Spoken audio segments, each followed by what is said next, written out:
ಎಲ್ರಿಗೂ ನಮಸ್ಕಾರ. ಆಸೆ ಧಾರಾವಾಹಿಯ ನಾಳಿನ ಸಂಚಿಕೆಯಲ್ಲಿ ಏನಾಗುತ್ತೆ ಅಂತ ನೋಡ್ಕೊಂಡು ಬರೋಣ ಬನ್ನಿ. ಮೊದಲಿಗೆ ಮೀನಾ ಸೂರ್ಯನ್ಗೋಸ್ಕರ ಹೊಸ ಟ್ರಾವೆಲ್ಸ್ ಆಫೀಸ್ನ ನೋಡೋಕೆ ಬಂದಿರ್ತಾಳೆ. ಬಾಮ್ಮ ಮದುಮಗಳೇ, ಹೇಗಿದ್ದೀರಾ ಅಂತ ಕೇಳ್ತಾನೆ ಚೇತಾ. ನಿಮ್ಮಿಬ್ರಿಗೂ ಮದುವೆ ಆಗ್ತಿದೆಯಲ್ಲ, ಶುಭಾಶಯಗಳು ಅಂತ ಹೇಳ್ತಾನೆ ಕಾರ್ತಿ. ಏನಮ್ಮ ಸೂರ್ಯನ್ ನೋಡೋಕೆ ಇಲ್ಲಿ ತನಕ ಬಂದ್ಬಿಟ್ಟಿದ್ಯಾ, ಬರಬಾರ್ದಲ್ವಾ ಅಂತ ಚೇತಾ ಹೇಳ್ತಾನೆ. ಯಾಕಣ್ಣ, ನಾನು ಇಲ್ಲಿಗೆ ಬರಬಾರ್ದ ಅಂತ ಮೀನಾ ಕೇಳ್ತಾಳೆ. ಮದುವೆಗೂ ಮುಂಚೆ ಹುಡುಗ ಹುಡುಗಿ ಒಬ್ರಿಗೊಬ್ರು ನೋಡಬಾರ್ದು ಅಂತ ಗೊತ್ತಿಲ್ವೇನಮ್ಮ, ಎಲ್ಲ ಮೀಟ್ ಮಾಡಬಾರ್ದು ಅಂತ ಅಜ್ಜಿ ಆರ್ಡರ್ ಮಾಡಿದಾರಲ್ಲ ಅಂತಾನೆ ಕಾರ್ತಿ. ನೀವು ರೂಲ್ಸ್ ಎಲ್ಲಾನು ಬ್ರೇಕ್ ಮಾಡ್ತಿದ್ದೀರಲ್ಲ ಚೇತಾ, ಇವರಿಬ್ರು ಲವರ್ಸ್ ಕಣೋ, ಇಲ್ಲಿ ಬಿಡು ಅಂತ ಇನ್ನೊಬ್ಬ ಫ್ರೆಂಡ್ ಹೇಳ್ತಾನೆ. ಏನ್ ಸಿಸ್ಟರ್, ಅಜ್ಜಿಗೆ ಫೋನ್ ಮಾಡಿ ಹೇಳದ ಅಂತಾನೆ ಚೇತಾ. ಏನಣ್ಣ, ಎಲ್ಲರೂ ಸೇರಿ ನಮ್ಮನ್ನ ಆಡ್ಕೋತಿದ್ದೀರಾ ಅಂತಾಳೆ ಮೀನಾ. ಲೇ, ಓವರ್ ಆಗೆಲ್ಲ ಆಡ್ಬಿಟ್ರು, ಸ್ವಲ್ಪ ಸುಮ್ಮನಿರು ಅಂತಾನೆ ಸೂರ್ಯ. ಆಗಲ್ಲಮ್ಮ, ಅಜ್ಜಿ ಹೇಳಿಲ್ವಾ ಒಬ್ರಿಗೊಬ್ರು ನೋಡಬಾರ್ದು ಅಂತ, ಅದನ್ನೇ ಹೇಳಿದ್ದು ನಾವು ಅಂತಾನೆ ಚೇತಾ. ನಾನೇನು ಇವ್ರನ್ನ ನೋಡೋಕೆ ಬಂದಿಲ್ಲ, ಹೊಸ ಆಫೀಸ್ನ ನೋಡ್ಕೊಂಡು ಹೋಗೋಣ ಅಂತ ಬಂದೆ ಅಂತಾಳೆ ಮೀನಾ. ಆಗ ಸೂರ್ಯ, ಅಯ್ಯೋ ಮೀನಾ, ಏನು ಹೀಗೆ ಹೇಳ್ತಿದ್ಯಾ, ನೀನು ನನ್ನ ನೋಡೋಕೆ ಬಂದಿಲ್ವಾ ಅಂತಾನೆ ಸೂರ್ಯ. ಹೌದು, ನಿಮ್ಮನ್ನ ಯಾರು ನೋಡೋಕೆ ಬರ್ತಾರೆ, ನಾನು ಹೊಸ ಆಫೀಸ್ನ ನೋಡೋಕೆ ಬಂದೆ ಅಂತಾಳೆ ಮೀನಾ. ಹಾಗೆ ಹೇಳಮ್ಮ ಅಂತ ಚೇತಾ ಹೇಳ್ತಾನೆ. ಮಿಶ್ರಾ ಸರ್ ಬರಲಿ, ಅವ್ರ ಹತ್ರನೇ ಕೀ ಇರೋದು, ಅವ್ರಿಗೋಸ್ಕರನೇ ವೆಯ್ಟಿಂಗ್ ಅಂತಾನೆ ಸೂರ್ಯ. ಆಗಲಿಗೆ ಮಿಶ್ರಾ ಅವ್ರು ಬರ್ತಾರೆ. ಸಾರಿ ಸೂರ್ಯ, ಸ್ವಲ್ಪ ಲೇಟ್ ಆಗಿಬಿಡ್ತು ಅಂತ ಹೇಳ್ತಾರೆ. ಪರವಾಗಿಲ್ಲ ಸರ್, ಬನ್ನಿ ಅಂತ ಸೂರ್ಯ ಹೇಳ್ತಾನೆ. ನಮಸ್ಕಾರ ಸರ್ ಅಂತ ಮೀನಾ ಹೇಳ್ತಾಳೆ. ಮೀನಾ, ಆಫೀಸ್ ಇವ್ರದೇನೆ ಅಂತ ಸೂರ್ಯ ಹೇಳ್ತಾನೆ. ನಂದಲ್ಲ ಸೂರ್ಯ, ನಮ್ಮ ಅಕ್ಕನ ಆಫೀಸ್ ಇದು, ಮೊದಲು ಇದು ಅವ್ರ ಆಫೀಸ್ ಆಗಿತ್ತು ಅಂತಾನೆ ಮಿಶ್ರಾ. ಸರ್, ಏನು ಆಫೀಸು, ಫೈನಾನ್ಸ್ ಆಫೀಸಾ ಹಾಗಂತ ಚೇತಾ ಕೇಳ್ತಿರೋವಾಗ. ನಿಮ್ಗೆ ಹೇಗೆ ಗೊತ್ತು ಅಂತ ಮಿಶ್ರಾ ಕೇಳ್ತಾರೆ. ಊರಿಂದ ಊರಿಗೆ ಬರೋರು ಇನ್ನೇನು ಸರ್ ಮಾಡ್ತಾರೆ ಅಂತ ಚೇತಾ ಹೇಳ್ತಾನೆ. ಲೇ ಸುಮ್ಮನಿರೋ, ಸ್ವಲ್ಪ ಸುಮ್ಮನೆ ಬಾ ಅಂತ ಸೂರ್ಯ ಹೇಳ್ತಾನೆ. ಸೂರ್ಯ, ಇಲ್ಲೊಂದು ಸಣ್ಣ ಸಣ್ಣ ಕೆಲಸ ಇದೆ ಅಷ್ಟೇ, ಇನ್ನೊಂದು ವೀಕಲ್ಲಿ ಎಲ್ಲ ಕೆಲಸನೂ ಮುಗ್ದೋಗುತ್ತೆ ಅಂತಾರೆ. ಸೂರ್ಯ, ಒಳ್ಳೆ AC ಇದೆ ಕಣೋ, ಕಂಪ್ಯೂಟರ್ ಇಟ್ಕೊಳ್ಳೋಕ್ಕೆ, ಆಫೀಸ್ ಎಲ್ಲ ತುಂಬಾ ಚೆನ್ನಾಗಿದೆ ಅಂತ ಚೇತಾ ಹೇಳ್ತಾನೆ. ಮೀನಾ, ನಿನ್ಗೆ ಈ ಆಫೀಸ್ ಇಷ್ಟ ಆಯ್ತಾ ಅಂತ ಸೂರ್ಯ ಕೇಳ್ತಾನೆ. ಇಷ್ಟ ಆಯ್ತು ರೀ, ತುಂಬಾ ಚೆನ್ನಾಗಿದೆ ಅಂತಾಳೆ ಮೀನಾ. ಹಾಗೆಯೇ ಚೇತಾ ಅಲ್ಲೊಂದು ಚೇರ್ ಇರುತ್ತೆ, ಅದನ್ನ ಎರಡು ಕೂರಿಸ್ತಾನೆ. ಲೇ, ಯಾಕೋ ಹೀಗೆ ಮಾಡ್ತಿದ್ಯಾ ಅಂತ ಸೂರ್ಯ ಕೇಳ್ತಾನೆ. ಲೇ ಸುಮ್ಮನಿರೋ, ಇಲ್ಲೊಂದು ಟೇಬಲ್ ಇಟ್ಬಿಟ್ರೆ ಸೂಪರಾಗಿ ಕಾಣ್ತೀಯಾ, ನೀನು ಇನ್ಮೇಲೆ ಗೆಲ್ತಾನೆ ಇರ್ತೀಯ ಅಂತ ಚೇತಾ ಹೇಳ್ತಾನೆ. ಲೇ, ಬಾಳ್ಗೆಗೆ ಕಣೋ ನಾವಿಲ್ಲಿರೋದು ಅಂತ ಸೂರ್ಯ ಹೇಳ್ತಾನೆ. ಆಗ ಮಿಶ್ರಾ ಅವರು, ಸೂರ್ಯ ಅವರೇ, ಇದು ಜಸ್ಟ್ ಬಿಗಿನಿಂಗ್ ಅಷ್ಟೇ, ನಿಮ್ಮ ಟ್ಯಾಲೆಂಟ್ಗೆ ನೀವು ಆದಷ್ಟು ಬೇಗ ಡೆವಲಪ್ ಆಗ್ತೀರಾ, ಮುಂದೆ ನೀವು ದೊಡ್ಡ ಆಫೀಸ್ನಲ್ಲಿ ನಿಮ್ಮ ಟ್ರಾವೆಲ್ಸ್ನ ನಡೆಸ್ತೀರಾ ಹಾಗಂತ ಮಿಶ್ರಾ ಹೇಳ್ತಿರೋವಾಗ. ನಿಮ್ಮ ಬಾಯಾರಿಕೆಯಿಂದ ಹಾಗೆ ಆಗಲಿ ಸರ್ ಹಾಗಂತ ಸೂರ್ಯ ಹೇಳ್ತಾನೆ. ನಡೆಯುತ್ತೆ ರೀ, ಒಂದಿನ ನೀವು ಊರಿನಲ್ಲೇ ದೊಡ್ಡ ಟ್ರಾವೆಲ್ಸ್ ಕಂಪ್ನಿ ಓನರ್ ಆಗಿರ್ತೀರಾ ಅಂತಾಳೆ ಮೀನಾ. ಅಷ್ಟೊಂದು ದೊಡ್ಡ ಆಸೆ ಎಲ್ಲ ಏನೂ ಇಲ್ಲ ಮೀನಾ, ನಮ್ಮ ಸಾಲ ತೀರಿಸಿ ನೆಮ್ಮದಿಯಾಗಿದ್ದರೆ ಸಾಕು ನನಗೆ ಅಂತ ಸೂರ್ಯ ಹೇಳ್ತಾನೆ. ಆ ದೇವರ ಆಶೀರ್ವಾದ ನಮಗಿದ್ರೆ ಸಾಕು ಅಂತಿರುವಾಗ ಸೂರ್ಯ, ಯಾವುದನ್ನು ಆಸೆ ಪಟ್ಟು ಕೇಳದೇ ಇರೋರಿಗೆ ದೇವರು ತುಂಬಾ ಕೊಡ್ತಾರೆ ಅಂತ ಮಿಶ್ರಾ ಹೇಳ್ತಾರೆ. ಹೌದಾ ಸರ್, ಕಷ್ಟ ಕೊಡು ಅಂತ ನಾನು ಕೇಳ್ದೇನೆ ಅಲ್ಲಿ ಇಲ್ಲಿ ನನಗೆ ಅದನ್ನೇ ಕೊಡ್ತಾನೆ ಇರ್ತಾರಲ್ಲ ಸರ್ ಅಂತಾನೆ. ಏನು ಸೂರ್ಯ ಅಂದ್ಕೊಂಡು ಎಲ್ಲರೂ ನಗ್ತಾರೆ. ಇನ್ಮೇಲೆ ಯಾವ ಕಷ್ಟನೂ ಇರಲ್ಲ ಸೂರ್ಯ, ಓನ್ಲಿ ಯಾವಾಗಲೂ ಡೆವಲಪ್ ಆಗ್ತಾನೆ ಇರ್ತೀರಾ. ಸರಿ, ನೀವು ಈ ಆಫೀಸ್ಗೆ ಯಾವಾಗ ಬರ್ತೀರಾ ಅಂತ ಮಿಶ್ರಾ ಕೇಳ್ತಾರೆ. ಅದು ನಮ್ಮ ಮದುವೆ ಮುಗಿದ್ಮೇಲೆ ಸರ್ ಅಂತಾನೆ ಸೂರ್ಯ. ಮದುವೆನಾ ಹಾಗಂತ ಮಿಶ್ರಾ ಕೇಳ್ತಾರೆ. ಹೌದು ಸರ್, ಹುಡುಗ ಹುಡುಗಿನೇ ಇವರಿಬ್ರು ಅಂತ ಚೇತಾ ಹೇಳ್ತಾನೆ. ಲೇ ಸುಮ್ಮನಿರೋ ಸರ್, ಅದೊಂದು ದೊಡ್ಡ ಕತೆ, ನಾನು ನಿಮಗೆ ಆಮೇಲೆ ಹೇಳ್ತೀನಿ, ನಿಮ್ಗೆ ಹೇಗಿದ್ರು ಪತ್ರಿಕೆ ಕೊಡಬೇಕಲ್ವ ಸರ್, ಹೇಳ್ತೀನಿ ಬಿಡಿ ಅಂತಾನೆ. ಸರಿ ಸೂರ್ಯ ಅಂತ ಮಿಶ್ರಾ ಹೇಳ್ತಿರೋವಾಗ. ಏನ್ರಿ, ಮದುವೆ ಮುಗ್ದಿದ ತಕ್ಷಣ ಮಾವನ ಕೈಲೇ ಆಫೀಸ್ನ ಓಪನ್ ಮಾಡಿಸೋಣ ಅಂತ ಹೇಳ್ತಾಳೆ ಮೀನಾ. ನನ್ನ ಮನಸ್ಸಲ್ಲಿದ್ದನ್ನೇ ಹೇಳಿಬಿಟ್ಟೆ ಮೀನಮ್ಮ, ಹಾಗೆಯೇ ಮಾಡೋಣ ಅಂತಾನೆ ಸೂರ್ಯ. ಸರ್, ಹೊರಗಡೆ ಎಲ್ಲ ಜಾಗ ಇದೆಯಲ್ವಾ ಅಂತ ಎಲ್ಲರೂ ಆಫೀಸ್ನ ನೋಡ್ತಾ ಇರ್ತಾರೆ. ಈ ಕಡೆ ಮನೋಜ್ ದೇವಿಕಾ ಮನೆಗೆ ಬಂದಿರ್ತಾನೆ. ಅಳಿಯಂದ್ರೆ, ನಾನು ಈಗಾಗಲೇ ಆಡಿಟರ್ ಹತ್ರ ಮಾತಾಡಿದ್ದೀನಿ, ಸ್ವಲ್ಪ ಆಸ್ತಿನ ನಿಮ್ಮ ಹೆಸ್ರಿಗೆ, ಇನ್ನೊಂದು ಸ್ವಲ್ಪನ ಕನಗ ಹೆಸ್ರಿಗೆ, ಮಿಕ್ಕಿದ್ದೆಲ್ಲ ಮನೆ ಆಸ್ತಿನೆಲ್ಲ ಕನಗ ಮತ್ತು ನಿಮ್ಮ ಹೆಸರಲ್ಲಿ ಬರೆಸ್ತಿದ್ದೀನಿ ಹಾಗಂತ ದೇವಿಕಾ ಹೇಳ್ತಿರುವಾಗ. ಓಕೆ ಆಂಟಿ ಅಂತಾನೆ ಮನೋಜ್. ಆಡಿಟರ್ ಡಾಕ್ಯುಮೆಂಟ್ಸ್ನೆಲ್ಲನೂ ತೊಗೊಂಡು ಬರ್ತೀನಿ ಅಂತ ಹೇಳಿದ್ದಾರೆ. ದೇವಿಕಾ ಹಾಗಂತಿರುವಾಗ, ನಿಧಾನಕ್ಕೆ ನಡೀಲಿ ಆಂಟಿ, ಪ್ರಾಪರ್ಟೀಸ್ ಎಲ್ಲ ಎಲ್ಲಿಗೆ ಹೋಗ್ಬಿಡುತ್ತೆ ಅಂತಾನೆ. ಅದೇನೇ ಇದ್ರು ನನ್ನ ಮಗಳಿಗೆ ಏನು ಮಾಡಬೇಕೋ ಅದನ್ನೆಲ್ಲ ನಾನು ಮಾಡಬೇಕಲ್ವಾ ಅಳಿ ಅಂದರೆ, ನಿಮಗೆ ನಾನು ಮಾತು ಕೊಟ್ಟಂಗೆ ಎಲ್ಲನೂ ಸರಿಯಾಗಿ ಮಾಡ್ಕೊಡ್ತೀನಿ. ಅವ್ರಾಗಂತಿರುವಾಗ, ಪರವಾಗಿಲ್ವೇ ಲೇ ಮನೋಜ, ನೀನು ಅನ್ಕೊಂಡಿದ್ಯಲ್ಲ ಇಷ್ಟು ಬೇಗ ನಡೀತಿದೆಯಲ್ಲೋ. ಅವನಾಗ ಅನ್ಕೋತಿರೋವಾಗಲೇ ಕನಗ ರೂಮಿಂದ ಓಡ್ಬರ್ತಾಳೆ. ಹಾಯ್ ಹಸ್ಬೆಂಡ್, ನನ್ನ ಫೇಸ್ ಹೇಗಿದೆ ಅಂತ ಕೇಳ್ತಾಳೆ. ತುಂಬ ಚೆನ್ನಾಗಿದೆ ಅಂತ ಮನೋಜ್ ಹೇಳ್ತಾನೆ. ಕನಗ, ತುಂಬಾ ಚೆನ್ನಾಗಿ ಮೇಕಪ್ ಮಾಡ್ಕೊಂಡಿದ್ಯಾ, ಯಾರು ಮಾಡಿಕೊಟ್ರು ಹಾಗಂತ ದೇವಿಕಾ ಕೇಳ್ತಾರೆ. ನಾನೇ ಮಾಡಿಕೊಂಡೆ, ಚೆನ್ನಾಗಿದೆಯಾ ಅಂತ ಕೇಳ್ತಾಳೆ ಕನಗ. ನಾ ಕಾಣಿಸ್ತಿದೀಯಾ ಕನಗ ಅಂತ ದೇವಿಕಾ ಹೇಳ್ತಾರೆ. ಹೌದು ಕನಗ, ಬ್ಯೂಟಿಫುಲ್ಲಾಗಿ ಕಾಣ್ತಿದ್ಯಾ ಅಂತ ಮನೋಜ್ ಹೇಳ್ತಾನೆ. ಹೌದಾ, ಹಾಗಾದರೆ ಬನ್ನಿ, ನಾನು ನಿಮಗೆ ಮೇಕಪ್ ಮಾಡ್ತೀನಿ ಅಂತ ಕರೀತಾಳೆ. ನನಗ ಅಂತ ಮನೋಜ್ ಕೇಳ್ತಾನೆ. ಹೌದು ಅಂತಾಳೆ ಕನಗ. ಅದೆಲ್ಲ ಬೇಡ ಅಂತ ಮನೋಜ್ ಹೇಳ್ತಾನೆ. ನೀವು ಬರಲೇಬೇಕು ಅಂತೇಳಿ ಕೈ ಹಿಡ್ಕೊಂಡು ಹೇಳ್ತಿರುವಾಗ, ನಾನು ಬರಲ್ಲ ಅಂತ ಮನೋಜ ಡೈನಿಂಗ್ ಟೇಬಲ್ ಹಿಡ್ಕೊಂಡಿರ್ತಾನೆ. ಬನ್ನಿ ಮೇಕಪ್ ಮಾಡಿಸ್ಕೊಳ್ಳಿ ಅಂತ ಕನಗ ಕೈ ಹಿಡ್ಕೊಂಡು ಜೋರಾಗಿ ಎಳಿತಾಳೆ. ನನಗೇನಕ್ಕೆ ಅಂತ ಮನೋಜ್ ಕೇಳ್ತಾನೆ. ನೀವು ತುಂಬ ಚೆನ್ನಾಗಿ ಕಾಣಬೇಕಲ್ವಾ, ಅದಕ್ಕೆ ಅಂತಾಳೆ ಕನಗ. ನಾನು ನಿಮಗೆ ಮೇಕಪ್ ಮಾಡಬೇಕು, ಬರಲೇಬೇಕು ಅಂತ ಕನಗ ಕೈ ಹಿಡ್ಕೊಂಡು ಜೋರಾಗಿ ಎಳಿತಾಳೆ. ಗಂಡು ಹುಡುಗರೆಲ್ಲ ಮೇಕಪ್ ಮಾಡಿಸ್ಕೋಬಾರ್ದು, ಬೇಡ ನನಗೆ ಅಂತ ಮನೋಜ್ ಹೇಳ್ತಾನೆ.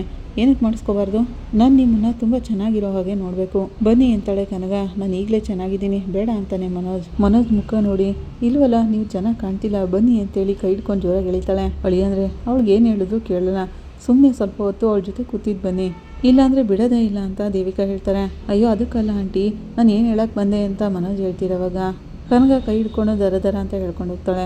ಬನ್ನಿ ಮೇಕಪ್ ಮಾಡ್ತೀನಿ ಅಂದರೆ ಬರಲ್ಲ ಅಂತೀರಾ, ಕೂತ್ಕೊಳ್ಳಿ ಅಂತ ಮಂಚಿನ ಮೇಲೆ ಹೇಳ್ತಾಳೆ. ಮಾತಾಡಬಾರ್ದು, ಸುಮ್ಮನೆ ಹಾಗೆ ಕೂತಿರ್ಬೇಕು ಅಂತ ಹೇಳ್ತಾಳೆ. ಹಾಗೆಯೇ ಮನೋಜ್ಗೆ ಬ್ರಷ್ ತಗೊಂಡು ಮೇಕಪ್ ಎಲ್ಲ ಮಾಡ್ತಾಳೆ. ಹಾಗೆಯೇ ಅವನಿಗೆ ಜುಟ್ಟು ಕಟ್ತಾಳೆ. ಬಗ್ಸಿ ಮತ್ತೆ ಹಿಂದೆ ಒಂದು ಜುಟ್ಟು ಕಟ್ತಾಳೆ. ಲಿಪ್ಸ್ಟಿಕ್ ಎಲ್ಲ ಹಾಕಿ ಹಣೆಗೆಲ್ಲ ಕಣ್ಕಪ್ ಹಚ್ಚಿ ಪುಟ್ಟ ಮಗು ಥರ ಮೇಕಪ್ ಮಾಡಿ ಹಾಯ್ ಎಷ್ಟು ಚೆನ್ನಾಗಿ ಕಾಣ್ತಿದ್ದೀರಾ ಅಂತಾಳೆ. ಅಯ್ಯೋ ಪಾಪಿ ನಮ್ಗೆ ಹೇಗೆಲ್ಲ ಮಾಡ್ತಿದ್ದೀಯಾ ಅಂತ ಮನೋಜ್ ಅನ್ಕೋತಾನೆ. ಸೂಪರಾಗಿದ್ದೀರಾ ಅಂತಿರುವಾಗ ಯಾರು ನಾನಾ ಅಯ್ಯೋ ಅನ್ಕೋತಿರ್ತಾನೆ ಮನೋಜ. ಈಗ ನೀವು ಪುಟ್ಟ ಪಾಪು ಥರ ತುಂಬಾ ಚೆನ್ನಾಗಿ ಕಾಣಿಸ್ತಿದ್ದೀರಾ, ಅಮ್ಮ ಬಮ್ಮ ನೋಡ್ಬಮ್ಮ ಅಂತ ಹೇಳಿ ದೇವಿಕಾ ಅವ್ರನ್ನ ಕರ್ಕೊಂಡು ಬರ್ತಾಳೆ. ಕನಗ ಅಂದ್ಕೊಂಡು ರೂಮಿಗೆ ಬರ್ತಾರೆ ದೇವಿಕಾ. ಅಮ್ಮ ಹಸ್ಬೆಂಡ್ ತುಂಬಾ ಚೆನ್ನಾಗಿ ಕಾಣಿಸ್ತಿದ್ದಾರಲ್ವಾ ಅಂತ ಕೇಳ್ತಾಳೆ. ಹೇಗೆ ಮಾಡಿದ್ದಾಳೆ ನೋಡಿ ಆಂಟಿ ಅಂತ ಮನೋಜ್ ಹೇಳ್ತಾನೆ. ಸಾರಿ ಅಳಿ ಅಂದರೆ ಏನು ಮಾಡಿ ಇಟ್ಟಿದ್ಯಾ ಕನಗ, ಅಳಿಯಂದ್ರು ಪಾಪ ಅಲ್ವಾ ಹಾಗಂತ ದೇವಿಕಾ ಹೇಳ್ತಿರೋವಾಗ ಈಗ ಅವರು ತುಂಬಾ ಚೆನ್ನಾಗಿ ಕಾಣಿಸ್ತಿದ್ದಾರಲ್ಲ ಹಾಗಂತ ಕನಗ ಹೇಳ್ತಿರೋವಾಗ ಅಳಿಯಂದ್ರೆ ನಿಮ್ಮನ್ನ ಕಂಡ್ರೆ ಅವಳಿಗೆ ತುಂಬಾ ಇಷ್ಟ, ಅದಕ್ಕೆ ಅವಳು ಈ ಥರ ಎಲ್ಲ ಆಡ್ತಿರೋದು. ದೇವಿಕಾ ಹಾಗಂತಿರೋವಾಗ ನನಗೂ ಕೂಡ ಇವಳು ಈ ಥರ ಆಡೋದೆಲ್ಲ ತುಂಬಾ ಇಷ್ಟ, ತುಂಬಾ ಖುಷಿಯಾಗುತ್ತೆ ಅಂತಾನೆ ಮನೋಜ. ಅಮ್ಮ ನಿಮಗೂ ಮೇಕಪ್ ಮಾಡಲಾ, ಕೂತ್ಕೊಳ್ಳಿ ಅಂತ ದೇವಿಕಾ ಅವ್ರಿಗೂ ಮೇಕಪ್ ಮಾಡೋಕ್ಕೆ ಹೋಗ್ತಾಳೆ. ಮನೋಜ್ ಮಿರರ್ ಹತ್ರ ಬಂದು ಆಸ್ತಿನೆಲ್ಲ ಬರ್ಕೊಡೋವರೆಗೂ ಇದೇ ಥರ ಮೇಂಟೈನ್ ಮಾಡಬೇಕು, ಇಂಥ ಸಮಯದಲ್ಲಿ ಸೈಲೆಂಟ್ ಆಗಿರೋದೇ ತುಂಬ ಒಳ್ಳೆಯದು ಹಾಗನ್ಕೊಂಡು ಯೋಚನೆ ಮಾಡ್ತಿರ್ತಾನೆ. ಈ ಕಡೆ ರಂಗನಾಥ್ ಅವರು ಯೋಚನೆ ಮಾಡ್ತಾ ಕೂತಿರ್ತಾರೆ. ಹಾಗಲ್ಲಿಗೆ ಶಾಂತಿ ಬಂದು ಯಾಕ್ರಿ ತುಂಬ ಹೊತ್ತಿಂದ ಹೀಗೆ ಯೋಚನೆ ಮಾಡ್ತಾ ಕೂತಿದ್ದೀರಲ್ಲ ಅಂತ ಕೇಳ್ತಾಳೆ. ಅಮ್ಮನ ಬಗ್ಗೆ ಯೋಚನೆ ಮಾಡ್ತಿದ್ದೀನಿ ಅಂತ ರಂಗನಾಥ್ ಅವರು ಹೇಳ್ತಾರೆ. ಯಾಕೆ ಅವ್ರಿಗೆ ಹೊಸದಾಗಿ ಏನಾದರೂ ವ್ಯಾಧಿ ಬಂದಿದೆಯಾ ಅಂತ ಕೇಳ್ತಾಳೆ ಶಾಂತಿ. ಬಾಯಿ ಮುಚ್ಕೊಂಡು ಸ್ವಲ್ಪ ಸುಮ್ಮನೆ ಇರ್ತೀಯಾ, ಇದಕ್ಕೋಸ್ಕರ ನೀನೇನು ಕಾಯ್ತಿದ್ದೆ ಅನಿಸುತ್ತೆ ಅಂತ ರಂಗನಾಥ್ ಅವರು ಕೇಳ್ತಾರೆ. ಅಯ್ಯಯ್ಯೋ ಬೈದೆಲ್ಲ ರೀತಿ ಕೇಳಿದೆ ಕಣ್ರಿ ಹಾಗಂತ ಶಾಂತಿ ಹೇಳ್ತಿರೋವಾಗ ಈಗಾಗಲೇ ಅವ್ರಿಗಿರೋ ಸಮಸ್ಯೆನ ಹೇಗಪ್ಪ ಪರಿಹಾರ ಮಾಡ್ಕೊಡೋದು ಅಂತ ಯೋಚನೆ ಮಾಡ್ತಿದ್ದೀನಿ, ಇದರಲ್ಲಿ ನೀನು ಬೇರೆ ಅಂತ ರಂಗನಾಥ್ ಅವರು ಹೇಳ್ತಾರೆ. ಏನ್ರಿ ಈಗ ಮದುವೆ ಮಾಡ್ತಿದ್ದೀವಲ್ವಾ, ಆ ಮದುವೆ ನೋಡಿದ್ಮೇಲೆ ಅವ್ರಿಗೆಲ್ಲ ಸರಿ ಹೋಗ್ಬೋದು ಅಂತಾಳೆ ಶಾಂತಿ. ಅದೇನು ಮನ್ಸಿನ ಜೀವನನೋ ಏನೋ ಗೊತ್ತಿಲ್ಲ, ನಮ್ಮಮ್ಮ ಜೀವನದಲ್ಲಿ ಎಷ್ಟೊಂದೆಲ್ಲ ಕಷ್ಟಪಟ್ಟಿದ್ದಾರೆ, ಅವ್ರಿಗೇನೆ ಇಂಥ ಸ್ಥಿತಿ ಬರಬೇಕಾ, ಡಾಕ್ಟರ್ ಏನೋ ಹೇಳಿಬಿಟ್ರು ಸ್ವಲ್ಪ ವರ್ಷದಿಂದ ನಡೆದಿರೋದೆಲ್ಲ ಮರ್ತೋಗಿದೆ ಅಂತ. ರಂಗನಾಥ್ ಅವರು ಹಾಗಂತಿರೋವಾಗ ಅದೇಗ್ರಿ ಸರಿಯಾಗಿ ಸ್ವಲ್ಪ ವರ್ಷದಿಂದ ನಡೆದಿರೋದು ಮಾತ್ರ ಮರ್ತೋಗಿದೆ ಅವ್ರಿಗೆ, ಅವಳಾಗಂತಿರುವಾಗ ಅದನ್ನೆಲ್ಲ ಡಾಕ್ಟರ್ ಹತ್ರ ಹೋಗಿ ಕೇಳು ಅಂತಾರೆ ರಂಗನಾಥ್ ಅವರು. ನಾನೇ ಹೀಗಾಗೋಯ್ತಲ್ಲ ಅಂತ ಬೇಜಾರು ಮಾಡ್ಕೊಂಡಿದ್ದೆ, ಇದರಲ್ಲಿ ನೀನು ಬೇರೆ ಬೇಡದಿರೋ ಪ್ರಶ್ನೆಗಳನ್ನ ಕೇಳ್ತೀಯಾ, ಯಾವಾಗಲೂ ಅದನ್ನೇ ಮಾತಾಡ್ತಿರ್ತೀಯಲ್ಲ ಅಂತ ರಂಗನಾಥ್ ಅವರು ಹೇಳ್ತಿರೋವಾಗ ಸೂರ್ಯ ಮತ್ತು ಮೀನಾ ಅಲ್ಲಿಗೆ ಬರ್ತಾರೆ. ಅಪ್ಪ ಫೀಲ್ ಮಾಡ್ಕೋಬೇಡಪ್ಪ, ಲಕ್ಕಿಗೆಲ್ಲ ಸರಿ ಹೋಗುತ್ತೆ, ಇಷ್ಟು ವರ್ಷ ಲಕ್ಕಿ ಕಲ್ಲಿದ್ದಂಗೆ ಇದ್ರು, ಇವತ್ತು ನಾಳೆನೋ ಸರಿ ಹೋಗ್ತಾರೆ ಬಿಡಪ್ಪ ಅಂತಾನೆ. ಅದೇನೇ ತಾನೇ ಅವ್ರ ಥರನೇ ನೀನು ಬೆಳೆದಿರೋದು, ಯಾವಾಗಲೂ ಕೈ ಮುಂದೆನೇ ನಿನಗೆ ಅಂತ ಶಾಂತಿ ಹೇಳ್ತಿರೋವಾಗ ನಮ್ಮ ಲಕ್ಕಿ ಥರ ನಾನು ಇದ್ದೀನಿ ಅಂತ ಹೇಳ್ತಿದ್ದೀರಲ್ಲ ನನಗೆ ಸಂತೋಷನೇ. ಸೂರ್ಯ ಹಾಗಂತಿರುವಾಗ ಮಾವ ನೀವು ಅಜ್ಜಿ ಬಗ್ಗೆ ಏನು ಯೋಚನೆ ಮಾಡಬೇಡಿ, ನಾನು ದೇವ್ರ ಹತ್ರ ಅವ್ರ ಬಗ್ಗೆ ಕೇಳ್ಕೊಂಡು ಅರ್ಚನೆ ಮಾಡಿಸ್ಕೊಂಡು ಬಂದಿದ್ದೀನಿ ಅಂತಾಳೆ ಮೀನಾ. ಅಪ್ಪ ಲಕ್ಕಿಗೆ ಹುಷಾರಾಗುತ್ತೆ ಅಂತ ಡಾಕ್ಟ್ರ್ ಹೇಳಿದಾರಲ್ವಾ, ಅವ್ರ ಮುಂದೆ ನೀವೀಗ ಇದ್ದೀರಾ ಅಂತ ತೋರಿಸ್ಕೊಳ್ಳೋ ಥರ ನಾವು ಇರಬಾರ್ದಪ್ಪ, ಎಲ್ಲರೂ ನಾರ್ಮಲಾಗಿ ನಡ್ಕೋಬೇಕು ಅಂತಾನೆ ಸೂರ್ಯ. ಕರೆಕ್ಟಾಗಿ ಹೇಳ್ತಿದೀಯ ಕಣೋ, ಅವ್ರ ಮನಸ್ಸಿಗೆ ನೋವಾಗಬಾರ್ದು ಅಂತಾನೆ ನಾನು ಈ ಮದುವೆಗೆ ಒಪ್ಕೊಂಡಿರೋದು ಅಂತ ರಂಗನಾಥ್ ಅವರು ಹೇಳ್ತಿರುವಾಗ ಅಪ್ಪ ಇದ್ರ ಬಗ್ಗೆ ನಾನೇ ಮಾತಾಡಬೇಕು ಅಂದ್ಕೊಂಡಿದ್ದೆ, ಮದುವೆಗೆ ಯಾರ್ಯಾರನ್ನ ಕರಿಬೇಕಪ್ಪ ಅಂತಾನೆ ಸೂರ್ಯ. ಏನಕ್ಕೆ ಎಲ್ಲರೂ ಕರಿಬೇಕು, ಇದೇ ನಿಜವಾದ ಮದುವೆನಾ ಅಂತಾಳೆ ಶಾಂತಿ. ನಡೀತಿರೋದು ಶುಭ ಕಾರ್ಯ ತಾನೇ, ನಮಗೆ ಬೇಕಾಗಿರೋ 4 ಜನ ಬಂದರೆ ಏನಾಗ್ಬಿಡುತ್ತೆ ಹಾಗಂತ ರಂಗನಾಥ್ ಅವರು ಹೇಳ್ತಿರೋವಾಗ ಏನ್ರಿ ಅವಶ್ಯಕತೆ ಇಲ್ಲದೆ ಸುಮ್ಮನೆ ಖರ್ಚು ಮಾಡಬೇಕಲ್ಲ ಅದಕ್ಕೆ ಅಂತಾಳೆ ಶಾಂತಿ. ಅದೆಲ್ಲ ಏನು ಬೇಕಾದರೂ ಆಗಲಿ ನಮ್ಮಮ್ಮ ಗುಣ ಆಗಬೇಕು ಅಷ್ಟೇನೆ ಅಂತ ರಂಗನಾಥ್ ಅವರು ಹೇಳ್ತಾರೆ. ಅಮ್ಮ ಗೊತ್ತಿರೋರು ಬಂದರೆ ಏನಮ್ಮ ಸಮಸ್ಯೆ, ನನ್ನ ಮದುವೆಯಲ್ಲೂ ಕೂಡ ಯಾರೂ ಇರಲಿಲ್ಲ ಅಂತಾನೆ ರವಿ, ನೀನು ನಮ್ಮನ್ನೇ ಕರೀಲಿಲ್ವಲ್ಲೋ, ನೀವು ಓಡೋಗಿ ತಾನೇ ಮದುವೆ ಆಗಿದ್ದು, ಇವಳೆ ತಾನೇ ನಿಮ್ಮ ಮದುವೆನ ಮುಂದೆ ನಿಲ್ಸು ಮಾಡಿಸಿದ್ದು ಅಂತಾಳೆ ಶಾಂತಿ. ಆಗ ಮೀನಾ ಸುಮ್ಮನಿರೋದನ್ನ ನೋಡಿ ಏನು ಮೀನಾ ಸುಮ್ಮನೆ ಇದೆಯಾ, ಇಷ್ಟು ದಿನ ಸಕ್ಕರೆ ಏನಾದರೂ ಹೇಳಿದ್ರೆ ನಾನು ಆ ರೀತಿ ಮಾಡಲಿಲ್ಲ, ಗೊತ್ತಿಲ್ಲದೇ ಸಾಕ್ಷಿ ಸೈನ್ ಮಾಡಿದೆ ಅಂತ ಹೇಳ್ತಿದ್ದೆ ಅಂತಾನೆ ಸೂರ್ಯ. ಎಷ್ಟು ದಿನ ಅಂತ ನಾನು ಅದನ್ನೇ ಹೇಳ್ತಾನೆ ಇರೋದು, ಮತ್ತೆ ಅದನ್ನು ಒಪ್ಕೊಳ್ಳಲ್ಲ ಅಂತ ನನಗೂ ಈಗ ಅರ್ಥ ಆಯಿತು. ಮೀನಾ ಹಾಗಂತಿರುವಾಗ ಈಗ ನೋಡು ನೀನು ಸಕ್ಕರೆ ತಕ್ಕಾಗಿ ಯೋಚನೆ ಮಾಡ್ತಿದೀಯಾ ಅಂತಾನೆ ಸೂರ್ಯ.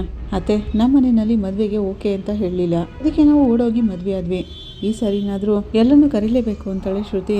ನಮ್ಮ ಮಮ್ಮಿ ಡ್ಯಾಡಿ ಎಲ್ಲರೂ ಬರ್ತೀನಿ ಅಂತ ಹೇಳಿದ್ದಾರೆ. ಅವಳಾಗಂತಿರುವಾಗ ಇಲ್ಲಿ ನೋಡು ಶಾಂತಿ ಇದೆಲ್ಲ ನಮ್ಮ ಅಮ್ಮನಿಗೋಸ್ಕರನೇ ಅಂತಾರೆ ರಂಗನಾಥ್ ಅವರು. ಮತ್ತೆ ಎಲ್ಲ ನೆಂಟ್ರಿಷ್ಟು ಬಂದರೆ ಇಲ್ಲಿ ನಡೀತಿರೋದೆಲ್ಲ ನಿಜವಾದ ಮದುವೆ ಅಂತ ಅಜ್ಜಿ ಅನ್ಕೋತಾರೆ, ಇಲ್ಲಾಂದರೆ ಅವ್ರಿಗೂ ಡೌಟ್ ಬರುತ್ತೆ, ಅದರಿಂದ ಅವ್ರ ಹೆಲ್ತ್ಗೆ ತೊಂದರೆ ಆಗ್ಬೋದು ಅಂತಾಳೆ ಮೀನಾ. ಅಪ್ಪ ನಾವು ಇದನ್ನೆಲ್ಲ ಮಾಡ್ತಿರೋದೆ ಲಕ್ಕಿಗೆ ಮೊದಲಿಂದೆಲ್ಲ ನೆನಪಾಗಲಿ ಅಂತ, ಅದರಲ್ಲಿ ಯಾವ ಕೊರತೆನೇ ಇರಬಾರ್ದಲ್ವೇನಪ್ಪ.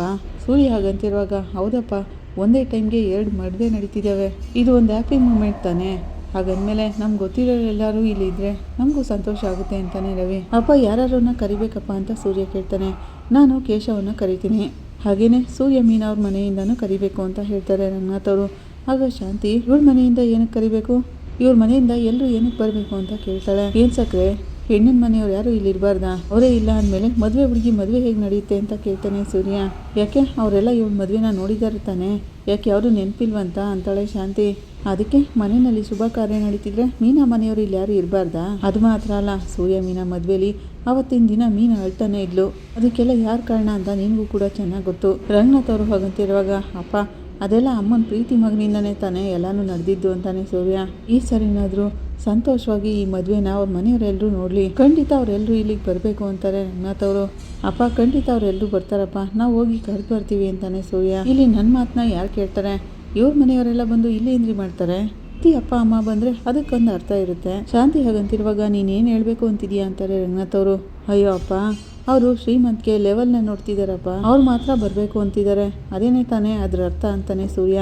ನೀವು ಸ್ಟೇಟಸ್ ನೋಡೋದು ಬಿಡೋದೇ ಇಲ್ಲ ಅಲ್ವೇನಮ್ಮ? ಶ್ರುತಿ ಮನೆಯವ್ರು ಏನಾದರೂ ಸ್ಟೇಟಸ್ ನೋಡಿದ್ರೆ ಅವ್ರು ಇಲ್ಲಿಗೆ ಬರೋ ಹಾಗೆ ಇಲ್ಲ.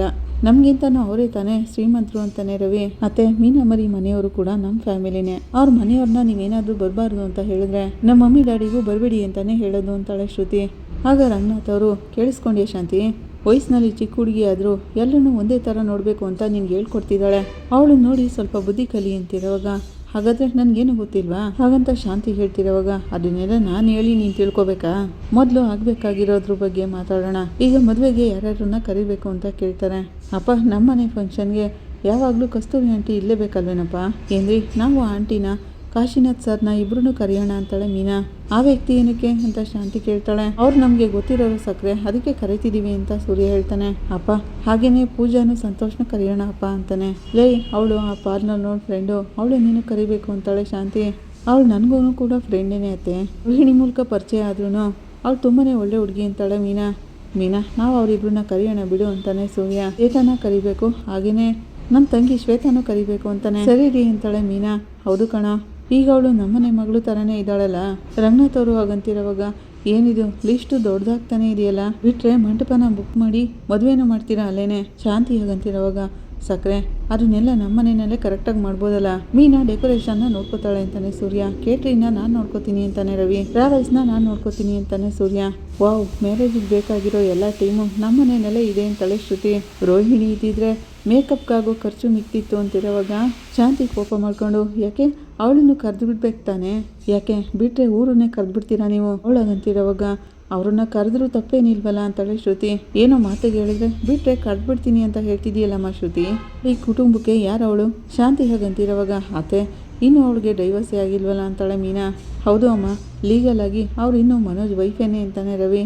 ಆಗ ಶಾಂತಿ, ಲೇ ಅವಳು ಈ ಕಡೆ ಬರಲೇಬಾರ್ದು, ಅವಳನ್ನು ಕರೆಯೋದಿದ್ರೆ ಈ ಫಂಕ್ಷನ್ನೇ ಬೇಡ ಅಂತಾಳೆ ಶ್ರುತಿ. ರೋಹಿಣಿನೆಲ್ಲ ಕರೆಯೋದು ಬೇಡಮ್ಮ, ಅವಳು ನೀನಾದರೂ ಕರೆದ್ರೆ ಇವಳು ಸುಮ್ಮನೆ ಪ್ರಾಬ್ಲಮ್ ಮಾಡ್ತಾಳೆ, ಇವಳಂತೂ ಸುಮ್ಮನೆ ಇರಲ್ಲ, ಇದರಿಂದ ನಮ್ಮಮ್ಮನ ಆರೋಗ್ಯ ಕೆಡುತ್ತೆ. ಸರಿನಪ್ಪ, ಈಗ ನಾವು ಯಾರ್ಯಾರನ್ನು ಕರಿಬೇಕು ಅಂತ ಹೇಳಿದ್ರು ಅವ್ರನ್ನೆಲ್ಲ ಕರೆದ್ಬಿಡ್ತೀವಿ ಅಂತಾನೆ ಸೂರ್ಯ. ನೋಡು ಶಾಂತಿ, ನಾವಿಬ್ರು ಒಟ್ಟಿಗೆ ಹೋಗಿ ಮೀನಾ ಮನೆಯವ್ರ ಹತ್ರ ಮದುವೆ ಬಗ್ಗೆ ಮಾತಾಡ್ಕೊಂಡು ಬರೋಣ ಅಂತಾರೆ ರಂಗನಾಥ್ ಅವರು. ಅವ್ರ ಮನೆಗೆ ಅಲ್ಲಿಗೆಲ್ಲ ನಾನು ಬರಲ್ಲ. ಶಾಂತಿ ಹಾಗಂತಿರುವಾಗ, ಯಾಕೆ ಅಂತಾರೆ ರಂಗನಾಥ್ ಅವರು. ಅಷ್ಟು ದೂರ ಎಲ್ಲ ನನ್ನಿಂದ ಬರೋಕ್ಕಾಗಲ್ಲ. ಅವಳಾಗಂತಿರುವಾಗ, ಅವ್ರ ಮನೆ ಏನು ಮದುರೆಯಲ್ಲಿ ಇದೆಯಾ? ಇದೇ ಬೆಂಗಳೂರಲ್ಲಿ ತಾನೇ ಇರೋದು ಅಂತಿರುವಾಗ, ಅಪ್ಪ ಸಕ್ಕರೆಗಿರೋದು ದೂರದ ಸಮಸ್ಯೆ ಅಲ್ಲಪ್ಪ, ಪ್ರೆಸ್ಟೀಜ್ ಸಮಸ್ಯೆ ಅಂತಾನೆ. ಅವ್ರೇನು ಹೋಗಿ ಕರೆಯೋದು ಬೇಡಪ್ಪ, ನಾವೇ ಹೋಗಿ ಎಲ್ಲನೂ ಮಾತಾಡ್ಕೊಂಡು ಬರ್ತೀವಿ ಅಂತಾನೆ ಸೂರ್ಯ. ಆಗಲಿಗೆ ಮನೋಜ್ ಬರ್ತಾನೆ. ಲೇ ನೋಡ್ರು ಹೇಗೆ ಕಾಣ್ತಿದ್ದಾನವನು ಅಂತ ರವಿ ಮನೋಜ್ ಹತ್ರ ಬರ್ತಾನೆ. ಲೇ ಏನು ಇಷ್ಟೊಂದು ಡಿಫ್ರೆಂಟಾಗಿ ಬಂದಿದ್ಯಾ ಹಾಗಂತ ಸೂರ್ಯ ಹೇಳ್ತಾನೆ. ಈ ಗೆಟಪ್ ನಿನಗೆ ಸೂಪರ್ ಆಗಿದೆ ಕಣೋ ಹಾಗಂತ ರವಿ ಹೇಳ್ತಿರೋವಾಗ, ಏನು ಗೆಟಪ್ಪ ಅಂತಾನೆ ಮನೋಜ. ಎಲ್ಲರೂ ನಗ್ತಾ ಇರ್ತಾರೆ. ಲೇ ಏನೋ ಈ ಥರ ಬಂದಿದೀಯಾ ಅಂತ ರಂಗನಾಥ್ ಅವರು ಕೇಳ್ತಾರೆ. ಲೇ ಮನೋಜ್, ಏನೋ ಇದು ತಲೆ ಮೇಲೆ ಅಂತಾಳೆ ಶಾಂತಿ. ಏನೋ ಚಿಕ್ಕ ಹುಡುಗ ಥರ ಕುಟುಂಬ ಎಲ್ಲ ಹಾಕೊಂಡು ಬಂದಿದೀಯಾ ಅಂತಾನೆ ಸೂರ್ಯ. ಆಗ ಮನೋಜ ಶಾಕಿಂದ ಎಲ್ಲಾನು ನೆಟ್ ಮಾಡ್ಕೋತಾನೆ. ಎಲ್ಲರೂ ನಗ್ತಾ ಇರ್ತಾರೆ. ಏನೋ ನಿನ್ ಕತೆ, ಯಾಕೋ ಈ ಥರ ಬಂದಿದೀಯಾ ಅಂತಾಳೆ ಶಾಂತಿ. ಈಗೇನಕ್ಕೆ ಎಲ್ಲರೂ ನಗ್ತಿದ್ದೀರಾ ಅಂತ ಮನೋಜ್ ಕೇಳ್ತಾನೆ.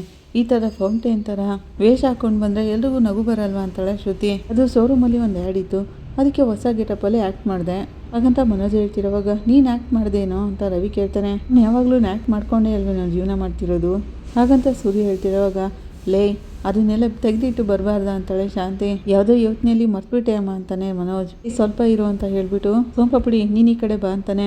ಮೀನಾ ಇಲ್ಲಿಗೆ ಬಾ ನೀನು ಅಂದ್ಬಿಟ್ಟು ರವಿ ಸೂರ್ಯ ಇಬ್ರು ಮನೋಜನ್ ಕೈನ ಬಿಗಿಯಾಗಿ ಇಟ್ಕೊಂಡು ಇದೇ ಗೇಟಪ್ಪಲ್ಲಿ ಒಂದು ಫೋಟೋ ತಗೋಬೇಕು ಅಂತ ಎಲ್ಲರೂ ಸೇರಿಸ್ಕೊಂಡು ಸೆಲ್ಫಿ ತಗೋತಾನೆ ಸೂರ್ಯ. ಆಗ ರವಿ ಮನೋಜ್ ಜುಟ್ಟು ಇಟ್ಕೊಂಡು ತೆಗಿಸ್ಕೊತಾನೆ. ಏಯ್ ಬಿಡ್ರೋ ಅಂತ ಮನೋಜ್ ಕೂಕೋತಿದ್ರೆ ಸೂರ್ಯ ಫೋಟೋ ತೆಗಿತಿರ್ತಾನೆ. ಈ ಕಡೆ ಕುಸುಮ ಅವ್ರ ಮನೆಗೆ ಮಂಜು ಬರ್ತಾನೆ. ಅಮ್ಮ ಅನ್ಕೊಂಡು ಬರ್ತಿರೋವಾಗ, ಲೇ ಮಂಜ ಬಾರೋ, ಯಾಕೋ ಮನೆಗೆ ಬರ್ತಾನೆ ಇಲ್ಲ ಇತ್ತೀಚೆಗೆ ಅಂತ ಕೇಳ್ತಾರೆ ಕುಸುಮ. ನೆನೆ ಕೂಡ ಫೋನ್ ಮಾಡಿದೆ, ತೆಗಿಲೇ ಇಲ್ವಲ್ಲ ನೀನು ಅಂತ ಕೇಳ್ತಾರೆ. ಅಮ್ಮ ಸ್ವಲ್ಪ ಕೆಲಸ ಜಾಸ್ತಿ ಇತ್ತಮ್ಮ, ಆಮೇಲೆ ಫೋನ್ ಮಾಡೋಣ ಅಂತ ಅಂದ್ಕೊಂಡೆ, ಮತ್ತೆ ಹೋಯ್ತು ಅಂತಾನೆ ಮಂಜು. ಇತ್ತೀಚೆಗೆ ನೀನು ಮನೆ ಹತ್ರ ಬರ್ತಾನೆ ಇಲ್ಲ ಗೊತ್ತಾ ನೀನು ಅಂತ ಕುಸುಮ ಹೇಳ್ತಿರೋವಾಗ, ಅಮ್ಮ ಹೇಳಿದ್ನಲ್ಲಮ್ಮ ಸ್ವಲ್ಪ ಕೆಲಸ ಜಾಸ್ತಿ ಇತ್ತು ಅದಕ್ಕೆ ಬರೋಕ್ಕಾಗಲಿಲ್ಲ ಅಂತಾನೆ ಮಂಜು. ಹಾಗೇನೆ ದುಡ್ಡು ಕೊಡೋಕೆ ಹೋಗ್ತಾನೆ. ತಗೊಳಮ್ಮ ಇದನ್ನ ಇಟ್ಕೊ ಅಂತಿರೋವಾಗ, ಏನಕ್ಕೋ ಇಷ್ಟೊಂದು ದುಡ್ಡು ಅಂತಾಳೆ ಕುಸುಮ. ಖರ್ಚಿಗೆ ಇಟ್ಕೊಳಮ್ಮ ಅಂತ ಕೊಡೋಕೆ ಹೋಗ್ತಾನೆ. ನನ್ನ ಹತ್ರ ಇದೆ ಕಣೋ ಅಂತ ಕುಸುಮ ಹೇಳ್ತಾರೆ. ಅಮ್ಮ ಆ ಹೂವಿನ ಅಂಗಡಿಲಿ ಎಷ್ಟು ದುಡ್ಡು ಬರುತ್ತೆ ಅಂತ ನನಗೆ ಚೆನ್ನಾಗಿ ಗೊತ್ತು, ತಗೊಳಮ್ಮ ದುಡ್ಡನ್ನ ಅಂತೇಳಿ ಕುಸುಮ ಅವ್ರ ಕೈಲಿ ಕೊಡ್ತಾನೆ. ಆಗ ಕುಸುಮ ಅವರು ಆ ದುಡ್ಡನ್ನ ನೋಡಿ, ದುಡ್ಡು ಅನ್ನೋದು ಒಂದು ವಿಷಯನೇ ಇಲ್ಲ ಮಂಜು, ನಮ್ಮ ಮನೆಗೆ ಎಷ್ಟು ಬೇಕೋ ಅಷ್ಟನ್ನ ಸಂಪಾದನೆ ಮಾಡೋ ಶಕ್ತಿ ನನಗಿದೆ. ಆದರೆ ದಿನ ನಾನು ನಿನ್ನನ್ನು ನೋಡ್ತಿದ್ನಲ್ಲ, ನೀನು ನನ್ನ ಜೊತೆಗೆ ಇಲ್ಲದೆ ಇರೋದು ಏನೋ ಕಳ್ಕೊಂಡಂಗಿದೆ ಕಣೋ, ಆದಷ್ಟು ಬೇಗ ನೀನು ಇಲ್ಲಿಗೆ ಬಂದ್ಬಿಡು ಅಂತ ಹೇಳ್ತಾರೆ. ಅಮ್ಮ ಇನ್ನು ತಾರಾ ಅಪ್ಪ ಬಂದೇ ಇಲ್ಲ ಅಮ್ಮ, ಅವ್ರು ಬಂದಮೇಲೇನು ನಾನು ಇಲ್ಲಿಗೆ ಬರೋಕ್ಕಾಗುತ್ತೋ ಇಲ್ವೋ ಗೊತ್ತಿಲ್ಲ ಅಂತಾನೆ. ಲೇ ಏನೋ ಈ ಥರ ಮಾತಾಡ್ತಿದೀಯಾ, ಇದೇನೇ ಅಲ್ವೇನೋ ನಮ್ಮನೆ ಅಂತಾರೆ ಕುಸುಮ. ಆಗಲ್ಲ ಅಮ್ಮ, ತಾರಾ ಅಪ್ಪ ಬಂದಮೇಲೆ ನಾನು ಇಲ್ಲೇ ಇರೋದಾ ಅಲ್ಲೇ ಇರೋದಾ ಅನ್ನೋದನ್ನ ನಿರ್ಧಾರ ಮಾಡಬೇಕು ಅಂತಾನೆ. ಲೇ ಸ್ವಲ್ಪ ದಿನ ಇದ್ದು ಬರ್ತೀನಿ ಅಂತ ತಾನೇ ಅಲ್ಲಿಗೆ ಹೋಗಿದ್ದು, ಏನೋ ಈಗ ಈ ಥರ ಮಾತಾಡ್ತಿದೀಯಾ ಅಂತಾರೆ ಕುಸುಮ. ಅದಾಗಲ್ಲ ಅಮ್ಮ, ತಾರಾಗೂ ಇಲ್ಲಿಗೆ ಬಂದಿರೋದು ತುಂಬಾನೇ ಕಷ್ಟ ಅಲ್ವಾ. ಅವನಾಗಂತಿರುವಾಗ ಮೀನಾ ಸೂರ್ಯ ಅಲ್ಲಿಗೆ ಬರ್ತಾರೆ. ಏನು ಕಷ್ಟ ಆಗ್ಬಿಡುತ್ತೋ ಅಂತ ಸೂರ್ಯ ಕೇಳ್ತಾನೆ. ಬಾಕ ಬನ್ನಿ ಬಾವ ಅಂತ ಮಂಜು ಹೇಳ್ತಾನೆ. ಏನೋ ಇಲ್ಲಿರೋಕೆ ತಾರಾಗ ಏನು ಕಷ್ಟ ಆಗುತ್ತೆ ಅಂತ ಸೂರ್ಯ ಕೇಳ್ತಾನೆ. ಆಗಲ್ಲ ಬಾವ, ತಾರಾ ಶ್ರೀಮಂತರ ಮನೆ ಹುಡುಗಿ, ಇಲ್ಲಿ ಅವಳಿಗೆ ಯಾವ ವ್ಯವಸ್ಥೆನೂ ಇಲ್ಲ, ತುಂಬಾನೇ ಕಷ್ಟ ಆಗುತ್ತಲ್ವಾ ಅವಳಿಗೆ ಅಂತ ಮಂಜು ಹೇಳ್ತಾನೆ. ತಾರಾ ಹಾಗೆ ಹೇಳಿದ್ಲ ಅಂತ ಮೀನಾ ಕೇಳ್ತಾಳೆ. ಅವಳೇನು ಹೇಳಲಿಲ್ಲ ಅಕ್ಕ, ನನಗದೆಲ್ಲ ಅರ್ಥ ಆಗುತ್ತಲ್ವಾ ಹಾಗಂತ ಮಂಜು ಹೇಳ್ತಿರೋವಾಗ, ಓ ಈಗ ನಿನಗೆಲ್ಲ ಅರ್ಥ ಆಗ್ತಿದೆಯಲ್ಲ ಮೀನಾ ಹಾಗಂತಿರೋವಾಗ ಸೂರ್ಯ, ನೋಡೋ ಮಂಜ, ಲವ್ ಅನ್ನೋದು ಶ್ರೀಮಂತಿಗೆ ಬಡತನ ನೋಡಿ ಬರಲ್ಲ, ನಾವು ಹೇಗಿರ್ತೀವೋ ಅದನ್ನು ಒಪ್ಕೊಂಡೇ ಬರೋದು.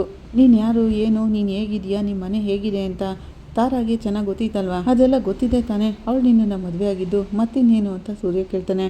ಅವಳೇನಾಗ ಅಂದ್ಕೊಂಡಿಲ್ಲ ಬಾವ, ನಾನೇನೆ ಅವಳಿಗೆ ಇದರಿಂದ ಕಷ್ಟ ಆಗಬಾರ್ದು ಅಂತ ಯೋಚನೆ ಮಾಡಿ ನೋಡಿದೆ ಅಂತಾನೆ ಮಂಜು. ಏನೋ ನೀನು ಯೋಚನೆ ಮಾಡಿರೋದು, ದಿಢೀರಂತ ಯಾಕೆ ಈ ಥರ ಬದಲಾಗ್ತಿದೀಯಾ ಅಂತಾಳೆ ಮೀನಾ. ಮೀನಾ ಅವನೇನೆ ಈ ಥರ ಎಲ್ಲ ಯೋಚನೆ ಮಾಡ್ತಿರೋದು, ತಾರಾ ಈ ಥರ ಎಲ್ಲ ಹೇಳಿಲ್ವಲ್ಲ, ಅವಳೇನೆ ಇವನಿಗೆಲ್ಲನೂ ಅರ್ಥ ಮಾಡಿಸ್ತಾಳೆ ಬಿಡು ಅಂತಾನೆ ಸೂರ್ಯ. ಆಗ ಮಂಜು ಯೋಚನೆ ಮಾಡೋಕ್ಕೆ ಶುರು ಮಾಡ್ತಾನೆ. ಈ ಕಡೆ ಮೊನರ್ ಶೋರೂಮ್ಗೆ ರೋಹಿಣಿ ಬಂದಿರ್ತಾಳೆ.